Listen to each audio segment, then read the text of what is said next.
Okay, I think we're live now. Yeah. Sorry, everybody, if we're a little bit late. We had a few little technical difficulties. Do you think we had this stuff figured out by now? But no. There's always something. And we have this nifty new little intro with some music that kind of got us a little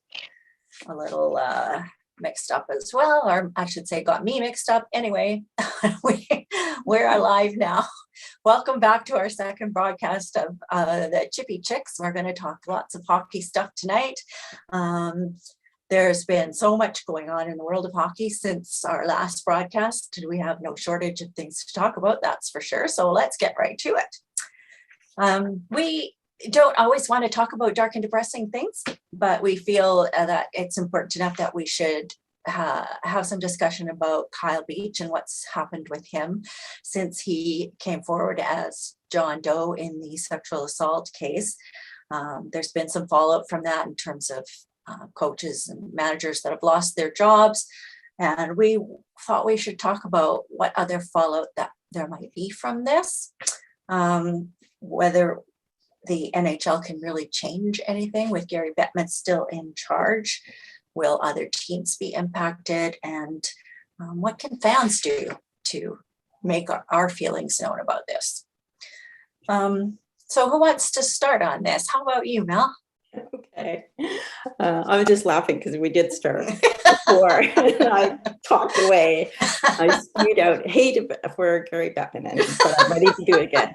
Anyway, I think what's lacking is a policy. Right now, it seems to be, it's his ruling. Like, I'm going to make the decisions. I'm going to decide if a coach can come back or not. He has to come to me. And I think like a policy is better to say, if you know about something, if you hide it, if you don't report it, there's punishments that you can receive and they're just automatic. You don't have to wait for Gary Bettman to decide on your job, to decide if you've reformed enough, what the rules are going in.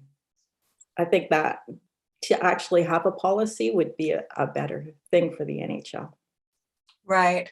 And so you had mentioned like after his press conference that the way he spoke about it was like that these people that have been impacted could come back into the NHL at some point if they talk to him. Yeah, so I mean, he said like Quenneville will have to show me, I don't know, he didn't say changed or whatever, would have to talk to me first is what he said. And then he made the ruling on Shovel-Dayoff, he can stay, and I don't know what happened there, why it's different for him. They talked about lessened responsibility, but I also did hear, like, I think it was just gossip, but that he might have been the one who was the whistleblower on more of the things. And that might be one reason that he got off. So I don't know if that's true or not, but I mean, there can be other circumstances. It's just, there's too much secrecy and there's too much backroom, between the boys, which has always been the NHL's problem. Mm-hmm. Right. That's a good point. What do you have to say about this, Danica? I definitely think that Bettman is kind of out of touch. And I do think hockey is still like it's such an old boys club. And like, we just see the same coaches like being recycled to different teams. It just feels like nothing is getting accomplished there. And I think like as fans, like we just have to be vocal about like, this is not okay. I was really interested to see that the Players Association like called meetings and stuff. Like I was really impressed that they were like, this is not okay. Because I do think with hockey, like a lot of the older guys kind of have this mentality that they're like, only talk about hockey, only talk about that. Like they just like they kind of have like a bland personality. But I think like some of the younger guys are coming in and they have a little bit more of a personality. They're talking about issues a little bit more.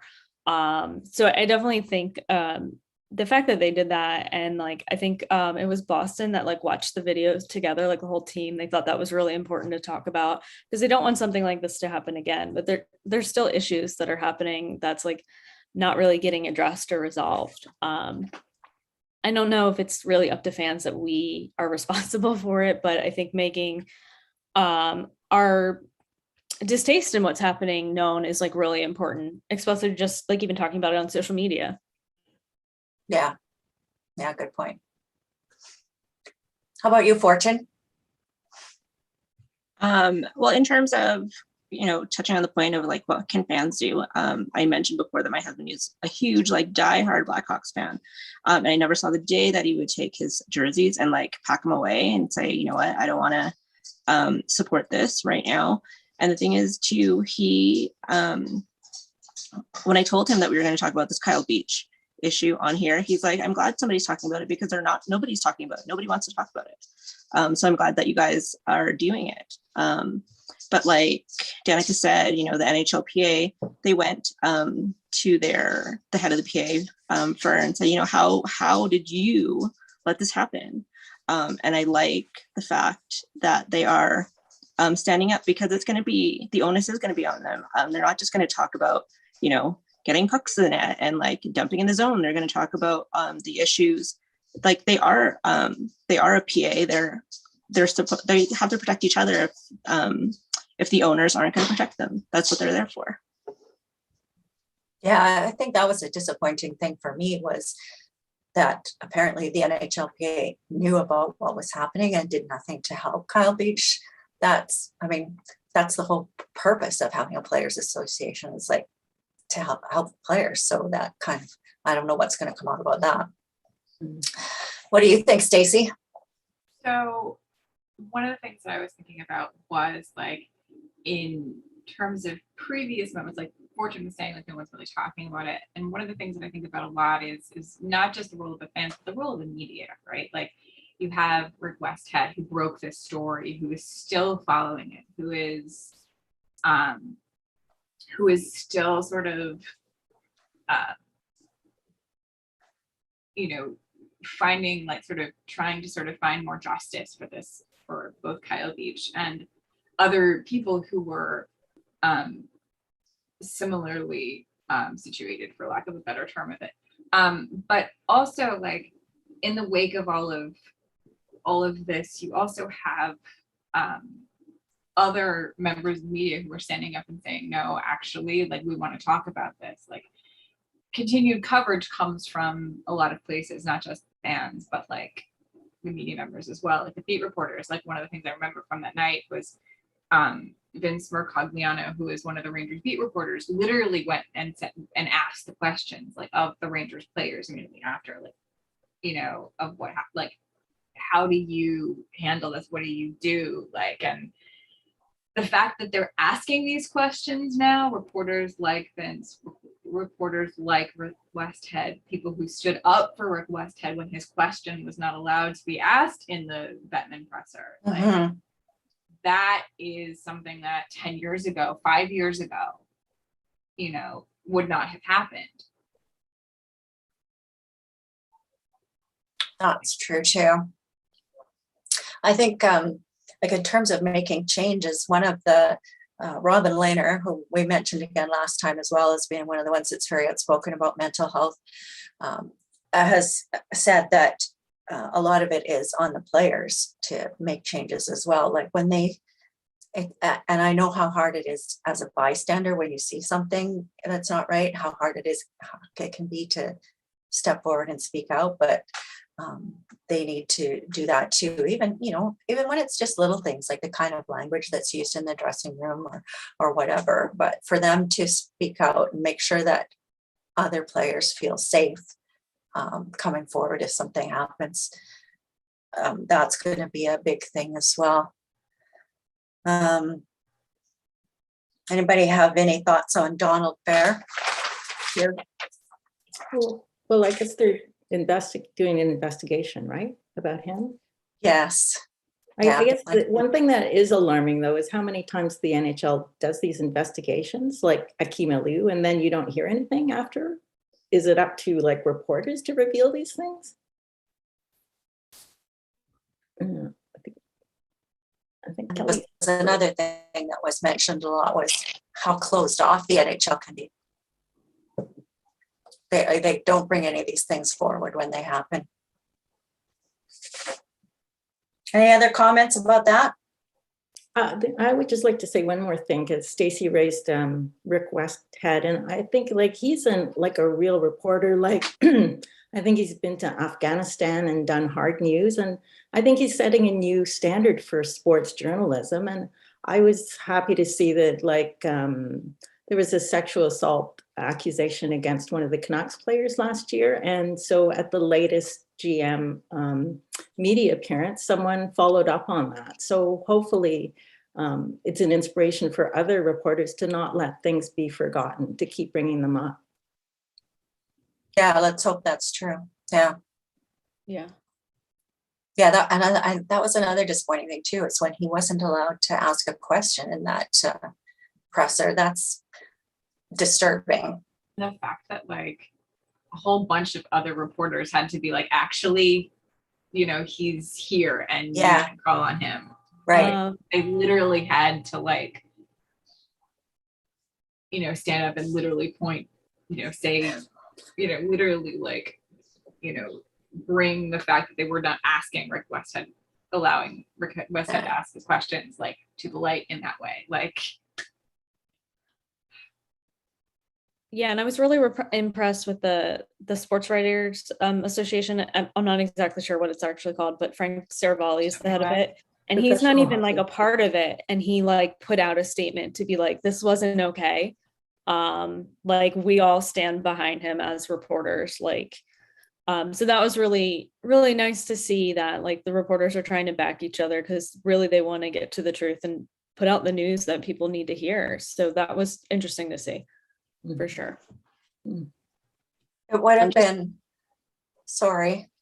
Oh no, I just wanted to kind of touch on how like the reporters in the room are really they're pretty curated to the sport.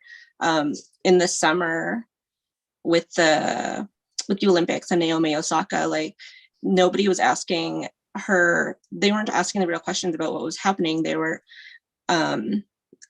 just like curating the story from the level of, who's in charge, like the Gary Bettmans of the world. Do you know what I mean?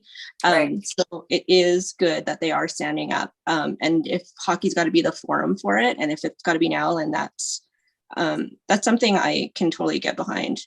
And like, I'm glad that we have a forum for this as well. So yeah, Rick Westhead all the way over here. Yeah, good. All right. Well, let's move on to a lighter topic. This one came up, I think it was a couple of weeks ago, when I think Danica and I were both on Twitter when we saw this, and it was like at a Washington Capitals game, TJ Oshie scored his third goal of the game, a hat trick, yay. 8 seconds left in the second period, and someone threw a bra on the ice. So, well, that's an interesting way to celebrate a hat trick. Like maybe she didn't have a hat, I don't know. I'm just kind of picturing how that came about in the stands. Anyway, we thought it would be fun to talk about other unusual things that get thrown on the ice. So, and I was going to mention, that's actually not the first time that a bra has been thrown on the ice. Right. As a research, I discovered that way back in 2006, the Vancouver Canucks scooped up a winger, Jeff Cowan. When he started producing goals, an anonymous woman in the stands let him know she enjoyed his efforts by throwing her bra on the ice. And they nicknamed him Cowan the Bra-barian. I remember that. And I think the first bra, it was like a really big size too. So it also happened with Braden Shen in 2016, because when I was going to I was double checking, like it was in Ottawa. Like the second thing that came up was Braden Shen when he was with the Flyers. And it was some old lady, like someone's mom, like threw a leopard print bra. And I'm like, I'm down for this. So, like when that happened in the Caps game, I was tweeting about it and I was like, what? The funniest thing on Twitter though is like if you went and saw the trending, people are like, why would you throw a bra? That's expensive. Right, because like if you throw your hat, they're gonna put all the hats on sale in the store after the game, so you can go and buy another one. Not bras though. And I don't know how much social distancing there is. So like taking off a bra is quite a Yeah. production. Go to the bathroom. I've done it really fast. Like I don't know. I can do it without taking my clothes off. It just takes a little maneuvering, yeah. It's like you're ready to demonstrate. Maybe not here. Who else? What other things have we heard about that get thrown on the ice? Of course, everybody knows about the octopus. Mm-hmm. And like, That's a big tradition in Detroit. Yeah, they had a cool video where they showed how they do it. Like you have to sort of pack it in plastic and wrap it around your torso and everything. It's pretty exciting. Gross. Gross. The Yeah. drama involved. I remember like when the Predators were getting close to the cup finals, like they started like saying you can't bring catfish, but of course, like Yes. what, as they've been saying recently, about the Islanders and tailgating, like when you tell a fan base not to do something, they're totally going to figure out how to do it. So like At tailgating. exactly. So like literally standing like, by our car. Exactly. So literally like people bringing in, like there were stories, like tons of different stories around the Predators and bringing in catfish and like how they ended up on the ice. And people were like, you're not allowed to bring them here. And yet, and they were like, I paid a fortune for this thing that's going on. It's hilarious. There's what about Andrew Hammond, aka the Hamburglar? Oh yes, the big bags that got thrown in the ice for him, and then when he was a goalie in Ottawa. Yeah. Hamburgers on the ice. And I remember one of his teammates ate one of the burgers, which was Yes. everyone was like so disgusting. Yeah. That is disgusting. Yeah. Who is that? It was Curtis Lazar. Yeah. Could have used some ketchup, he said.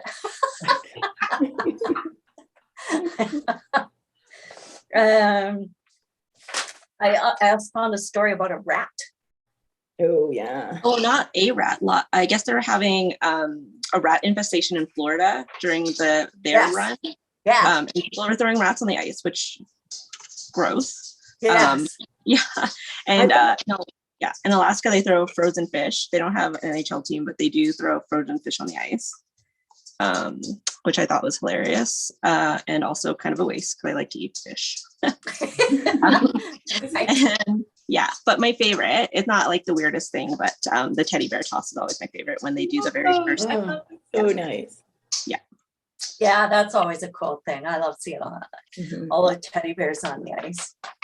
I think the rat thing, didn't that start that they had the rats in the dressing room and one of the players killed a rat with a stick and then scored a goal or something? So Yeah. then they thought, oh, it's a good thing. Oh my God. Only Florida. Yeah. There And was then something that apparently- happened, like in the 70s, the Flyers played like the Soviets or something, and like there was a bat on the ice. I don't know. A bat. Like the flying kind, yeah. Oh, It was like, I think it was like when the Flyers like first got a team, because we didn't get a team until I think like, I don't know, before I was born. So- The youngster here. Apparently Sharks fans tried to throw a shark on the ice. Oh, really? Yeah. How you do Maybe that? maybe they'll be a kraken next. Maybe, yeah. It would have to be a very small shark, a baby shark. Well, yeah, there is a salmon toss, isn't there? In Yeah, Seattle? in Seattle. Yeah. But it's a plush toy that they do like after, I think it's after like a home win, they throw it out to the crowd. And it was really interesting because they have a lot of smart young people working for them. They actually like had talks with like indigenous person to like make sure that this wouldn't like be offensive to anyone, which I thought would like, I didn't even think about that. Like, so that was really interesting. Yeah. And like, no, like that's okay. Like, as far as we know, like this shouldn't be an issue. So it's like a fun fan thing that they could do. So the team that they have at the Kraken, I think is like really great. Like they really are thinking critically about things like that. So like I really like what I see from like the management standpoint from them. Yeah, I want them to succeed because they're being so inclusive. Yeah. Yeah. But you have to be inclusive and get good goaltending, I guess. So. Yeah. Helps. Definitely help. Yeah. Oh, I just wanted to say about the teddy bear toss. I went to a junior hockey game where we did that, and it's really hard to get the teddy bear onto the ice. Like mainly you just hit the people in the front rows. See, I've always wondered about that because I've never actually been to a live game where somebody scored a hat trick. Like, I think it must be hard to get your hat to go any kind of distance. Like, It's do it. It's true. It depends on the arena too. I imagine GM Place, because it's like kind of like a tunnel, it would all be okay. And like the Saddle Dome is pretty, like you're always close to the ice at the Saddle Dome too.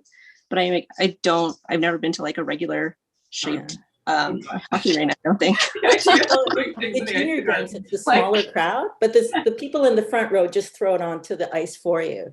But I just thought you'd just be getting hit the whole time. Yeah.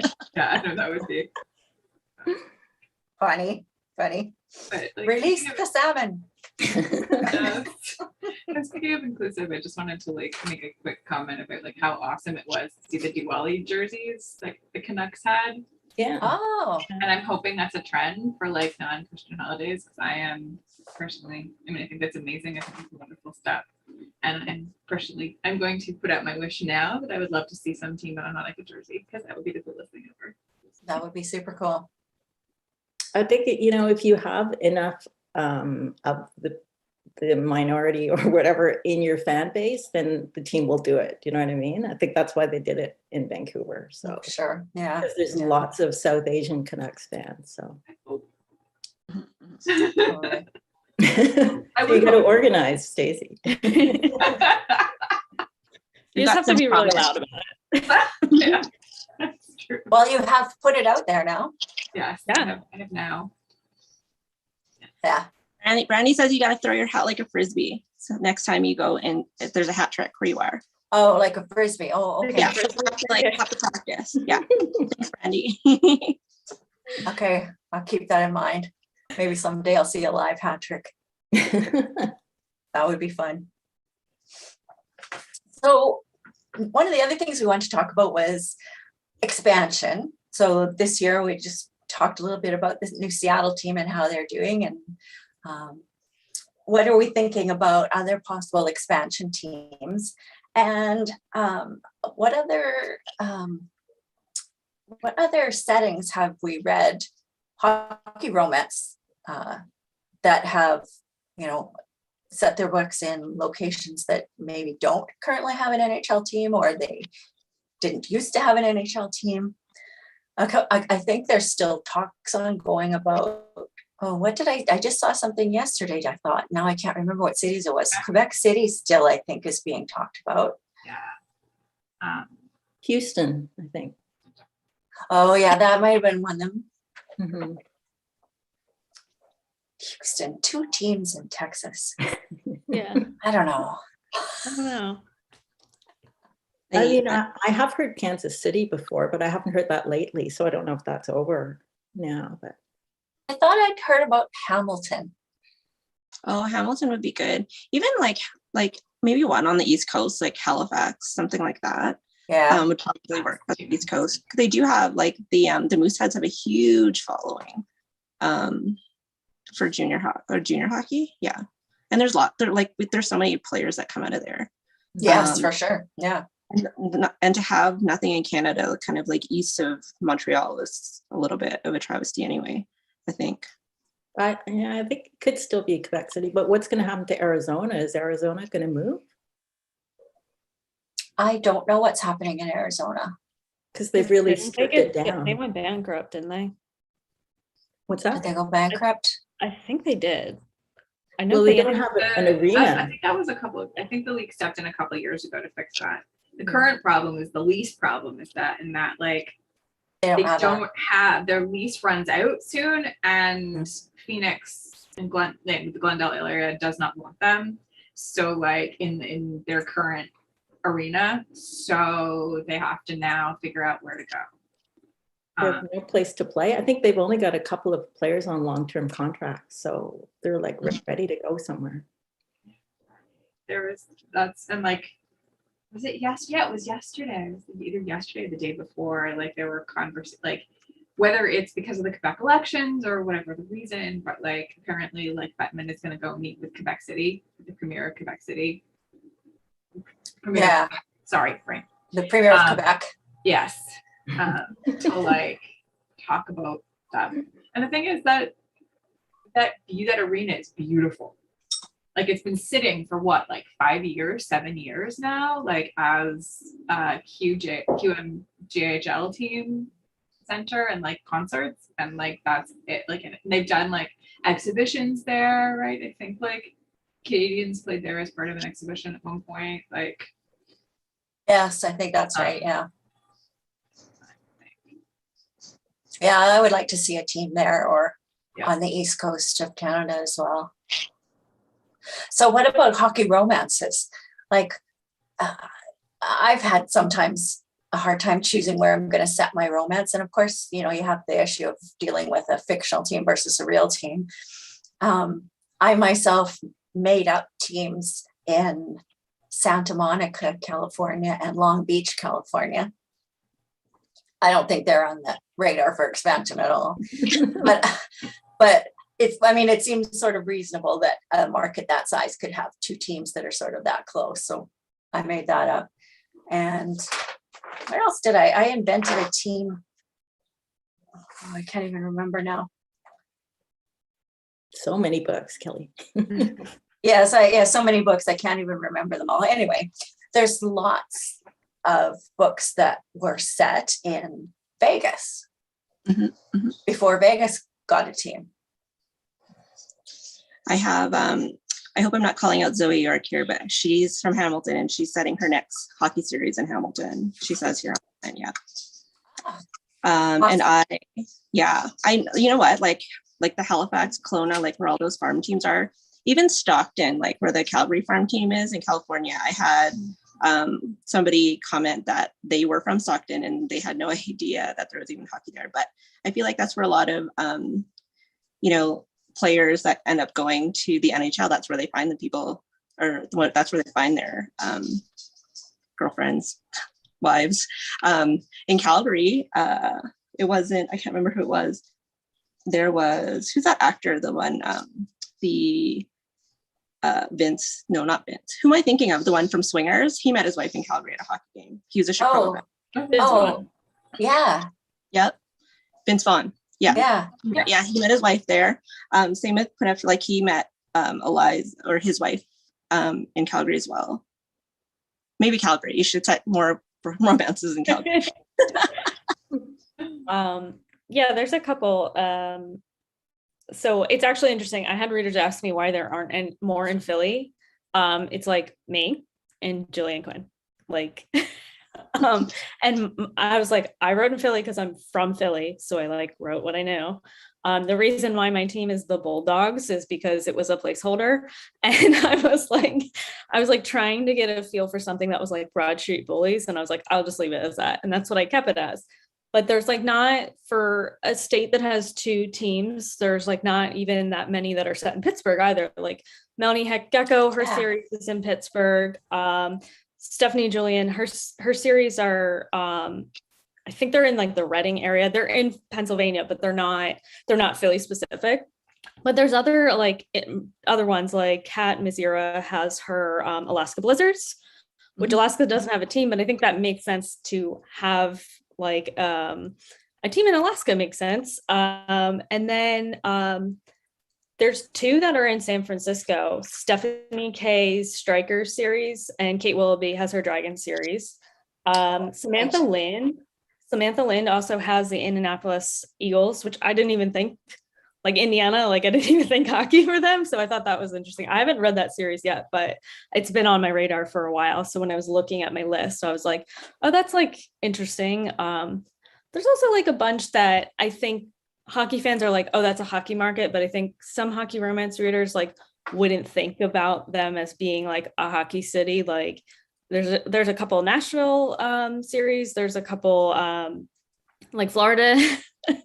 Like to us, like a Tampa team makes sense, but if you're someone who reads hockey romance but not really like into hockey, you might be like, why are you setting this in Florida? So like there's certain things like that I was like looking at and trying to consider like what we mean as like non-traditional market. Those are my picks. Kate Mater I has just want one. to add one thing. Jamie Jacobs has set books in Pittsburgh too. Hockey romance. Jamie Jacobs. I don't think I'm familiar, so I'll have to. Yeah. And Alaska seems to be popular. Helen Hunting has one, Alive for a Lie, in Alaska. And then I did see someone comment, but Mina Escarrera, she got a book set in the Philippines, which is really cool, in Manila. Oh, wow. Yeah, and that one's called Kiss and Cry. Yeah. But it doesn't have very much hockey in it. Is sequel to that. Well, it's not directly a sequel, but it's like following characters that are connected.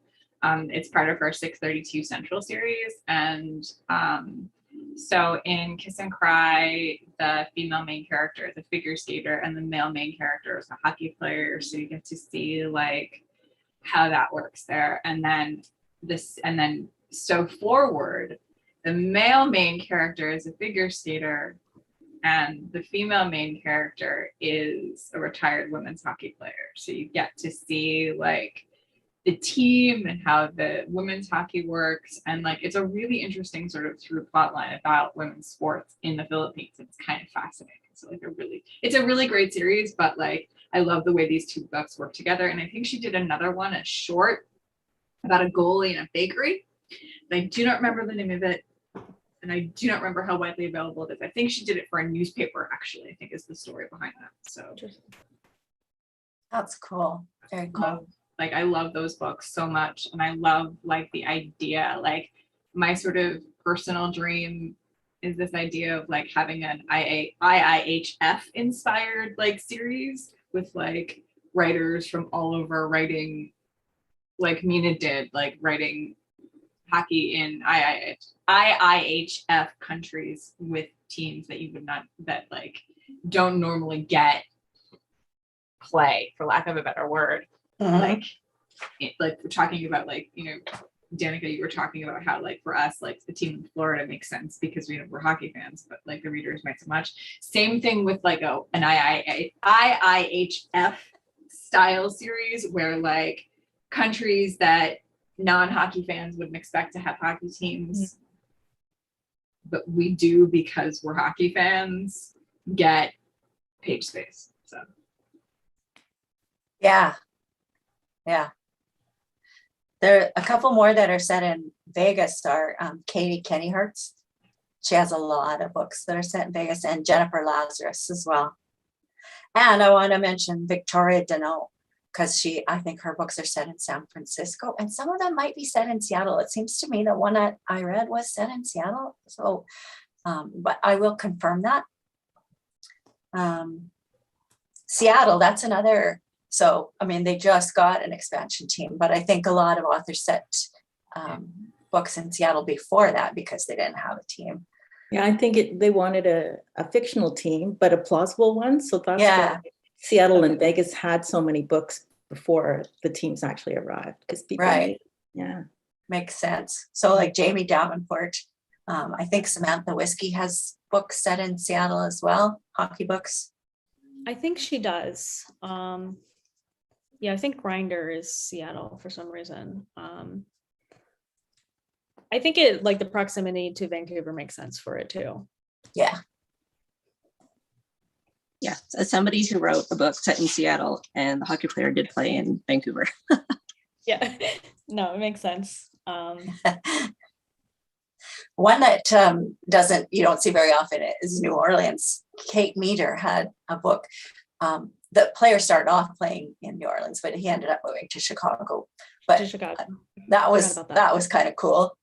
Yeah, I think her team was called like the Cajun Fury or something like that. Yeah. It was Cajun something. Yeah. So it was like an Looking for interesting that name. one. Yeah. I love seeing what people like name their teams if they do fully fake teams for everything, because that was like what I did, but like obviously I know what they all are, but like that's probably not all that's going to be put on the page. And sometimes once you do the whole like league, you get tired and you're like, let's just make the Boston team the Bears. It's fine. Yeah. Like, that's what I ended up with my New York team. Is like, I don't know what to call them. Like they're everything. I just went with Empires because, Well, that's a good one. Yeah. I was like, eh. And then I had some fun with the women's team's names. Palisades for Jersey.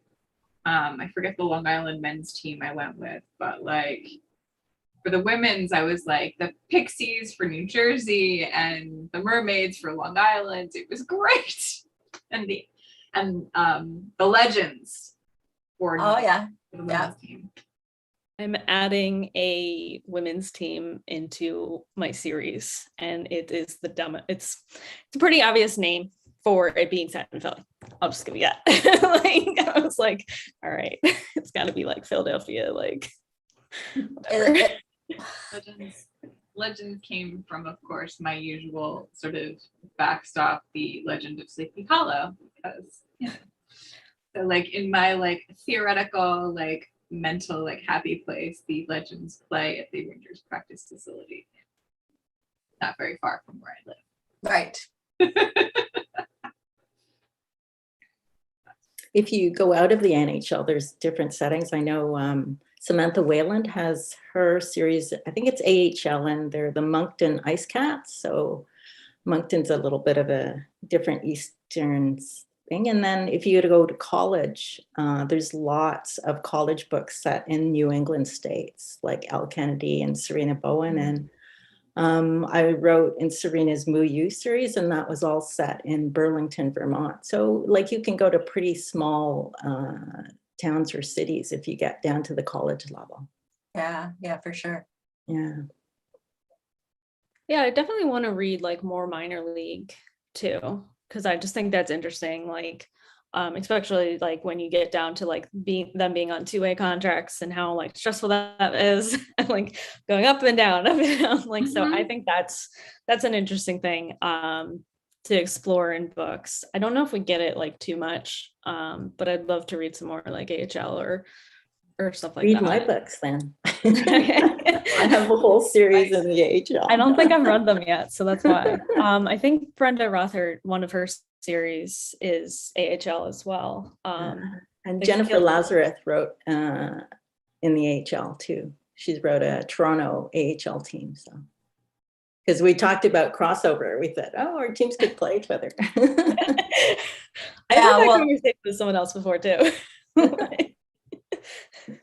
Sometimes I think all us hockey authors could like invent a whole NHL, like a whole league of fake teams, and just use all the same ones. So I think there have been shout-outs to different teams, but I can't remember now. But I'm pretty sure it has happened. There's been a bit of crossover, but I'll look it up and see next time. I definitely gotta keep that in mind. Yeah. Okay. So as always, we've only done this once before, but we will try to list the books that we've talked about in the comments of the video after the show's done. We'll put them all together and put them there so that you can all find them and check out some new hockey books if you are inclined to do so. Maybe some hockey books set in different locations. And speaking of books, so we talk a lot about hockey romance and fiction, obviously, but there's a book that came out, was it just this week or was it last week? October. It was a couple weeks ago. Okay. maybe it was a while back, Back in October, called actually. Game Misconduct, Hockey's Toxic Culture and How to Fix It. And so it also ties back into kind of, some of the things we were talking about at the beginning of this little happy hour. I think none of us have read it yet, but I think we all, or most of us, plan to if we can get our hands on it. And hopefully we can have a discussion about that in our next hour, which will be at towards the end of December. I'm looking forward to reading that. It's by Justina Shaw and Evan F. Moore, and Yes, thank you. they are fantastic in terms of talking the way that they both sort of cover issues in hockey and try to hold people accountable. And it's when you read things that both of them write, like you will understand why they wrote this book and why they are the perfect people to do it. Awesome. Yeah, I want to get that, and I'm going to definitely read it. So hopefully we'll have a discussion. Yeah. About a nonfiction book. Okay, moving on. Suits, Men in Suits. Okay. So if you saw our last month's show, we each picked a favorite picture of a hockey player wearing a suit. And I just want to give a little update that my dude, Adam Lowry from the Winnipeg Jets, who I picked because of his bold choice of colors, was picked by Sarah Sivian from The Athletic and put on her best dressed list at number 1. Yay, Adam Lowry. Honestly, he dresses so well. I could have picked him again this week, but I decided I would go with somebody else. Okay. So who have we got on our top 5 suits this week? I can't share the screen. What? It's not letting me. It says host has disabled. Okay, there we go. All Okay, right, there we go. next. I was like, wait, okay. Okay, so I want Fortune to talk about. Oh my gosh. Okay, all right. So Okay, don't. I can't talk about mine yet. Hang on. can't talk about yours yet. Oh, okay, I'll go first. So Everybody Jerome else go. was inducted into the Hockey Hall of Fame last week, and I tried to look up Jerome McGinley's suit, and this is the picture that came up. But it was pointed out to me that it is a bathing suit, so it counts. And I just wanted to say, I just wanted to give like a quick recap about Jerome McGinley's career, just because I think he's wonderful. 20 seasons, 1,500 regular season games. Setting up Sidney Crosby in the Olympics for the game-winning gold medal goal. But this past year, one of my favorite Jerome McGinley highlights was, I don't know if you guys saw him, but they were having like a big snowstorm in Boston, and he was being interviewed on this weather channel as somebody who was caught in the storm. And I don't think the guy who was interviewing him knew who he was at all. But he's like, is this crazy? He's like, well, I'm from Canada. It's not that crazy. So just shout out to Jerome McGinley and his wonderful career. Yay. So enjoy the bathing suit. I will come up with a regular suit next time. I think it was great. I laughed when you were like, here. I approve of the suit. He looks good, though. Yeah, right. Okay, who's next? Melanie. Okay, mine is this center bottom, and it's Conor Garland, and I might have to fight Danica about this. So Conor Garland joined the Canucks this year. He's high energy player, already a fan favorite, but he had this beard that made him look like he just, crawled out of the woods. And I thought, oh, he's such a good player, but not attractive. And then he shaved his beard and he came to the game, and they have a slow-mo video, and I'm like there, and my daughter and I are like, well, who's that?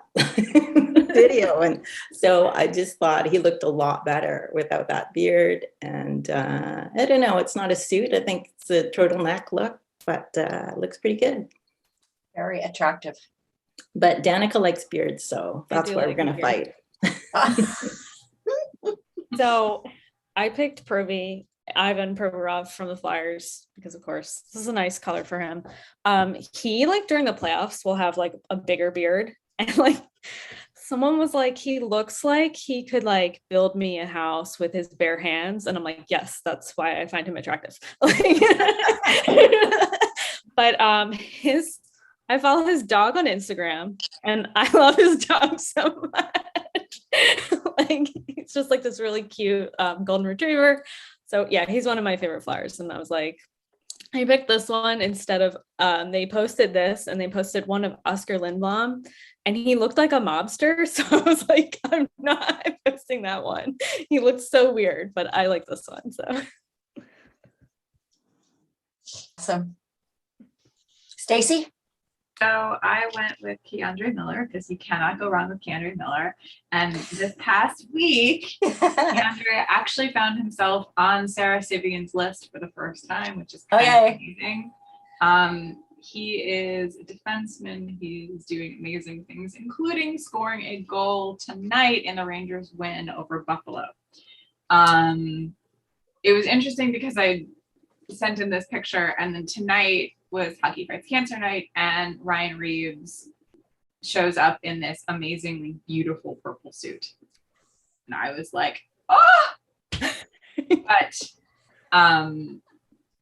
again, like, you can't go wrong with Keandre. You cannot, because he's an amazing guy, and he's definitely like a sign that like the Rangers' younger generation is going to be amazing. So I'm really happy watching his development. I'm really happy watching him sort of find his own way within the Rangers organization and be a star on Broadway. So Awesome. Well, and so my guy is the one on the top right here. And that is Evgeny Svetchnikov. So he plays for the Jets. And I like this suit because of, again, the bold color choice and the coordinating tie. I think that's kind of a unique color. And the interesting thing about Evgeny Svetchnikov is that when he was being drafted, so he's Russian, if you didn't figure that out. When he was being drafted, the Jets actually had him come to Winnipeg, and they had a really close look at him. But he had, and I don't remember the details, but he had some kind of injury. I think he needed a surgery, maybe. Anyway, in the end, they did not pick him in their draft pick that year. I think he went to Detroit, if I remember correctly. And so, but this year he has come to the Jets, and he is fitting in amazingly well, and he's playing great. So we are happy to have him here. So there's our guys in suits. But there's so many to choose from. It's really hard. I know. Now I want to see the Reeves photo, like, because I do like Reeves. I'm like kind of trash for him. Whatever. Let's not talk about it.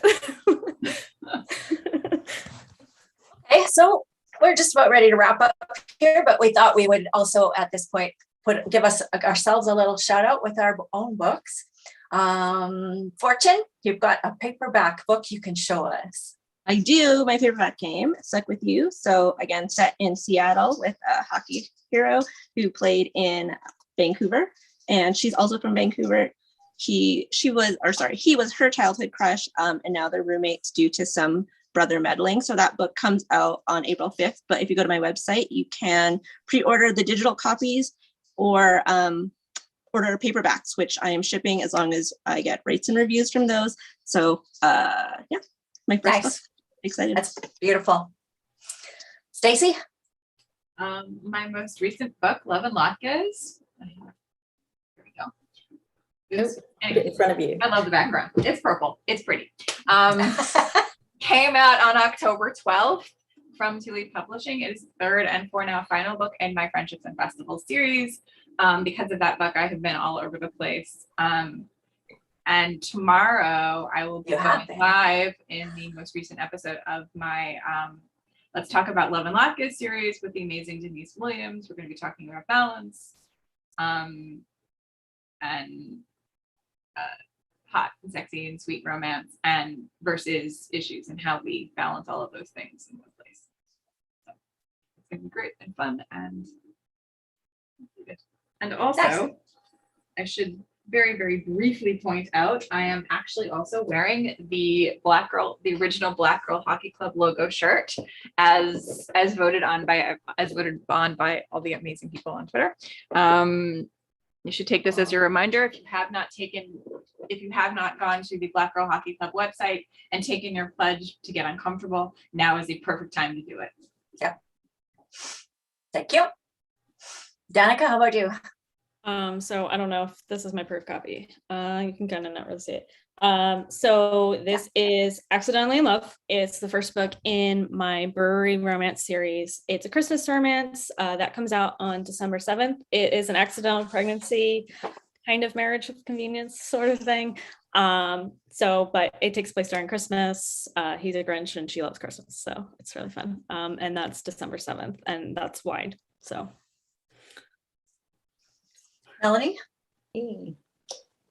I have a Christmas book, and so it's well, let's see, it's weird. My Christmas charade, and it is a fake relationship, opposites attract, hate to love. Well, she hates him, but he kind of likes her. Book, and it's fun. I love that book. Oh, thank you. And I have, this is my latest release. I think I mentioned it last time, but maybe it wasn't even out yet, but it's out now. It's backwards. Is it backwards? No, it's perfect. Oh, it's just backwards for me. Yeah. Hate Me Under the Mistletoe. It is a snowed in for Christmas, enemies to lovers. She's a kind of Scroogey grump, and he's all sunshine. I love Christmas. And they're stuck together in a cabin in the mountains. It's set in British Columbia. They both actually live in Vancouver. Well, actually, she doesn't live in Vancouver, but she did. She was a female hockey player and is part of the Heller family, who are the characters in my first hockey series, Heller Brothers Hockey. And I want to mention that this is actually a multi-author series. So there are 4 books in the Romancing the Rink series, also ones by Kat Mazzara, Jamie Davenport, and Tess Thompson. So, and they're all out now. I bought it as soon as you talked about it, but I'm saving it for a depressing day. Okay. It's fun. Yeah, it's fun. So I guess that about does it. We plan to do this again. December 19th will be our next Happy Hockey Hour. Same time, same place. I will try to remember that it's 8 o'clock, not 7 o'clock, so I don't show up in the meeting room and nobody's here and I'm freaking out. I can't do this by myself. What's going on? Oh my God. So mark it on your calendars and join us again. And as I said, we will put some of the authors and the books that we've talked about in the comments. And ask us any questions in the comments if you have. We are happy to respond. And you can also contact us at 5chippychicks@gmail.com. Anything else I didn't say that I should have said? Did we get any comments this time? Oh, we got tons of comments. Yeah. Kate Willoughby says, thanks for the shout out. Brandy told us how to frisbee our hats onto the ice for the next hat trick. We've had Kelly Kane out there who's telling me she went to games in Stockton. And we have Zoe York, who is going to set her next series in Hamilton. Awesome. Thanks for joining us. Thanks. Thanks to everybody who's watching, whether you're watching live or if you're watching the recorded version. Thanks so much for coming. And we will see you in a few weeks. Great, thank you. Good night. Bye. Bye.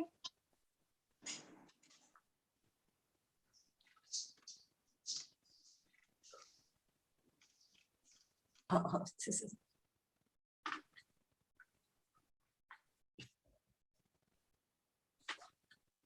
And so my mouse has decided to stop working. Okay. No. Alive. I thought that went. We're still live. We're still live, and I can't end things because my mouse is not working. Wait a minute. Wait, there we go. I'm going to stop sharing. And I think we'll just end the broadcast without our fancy dancy closing this week. Thanks again, everybody. Yeah.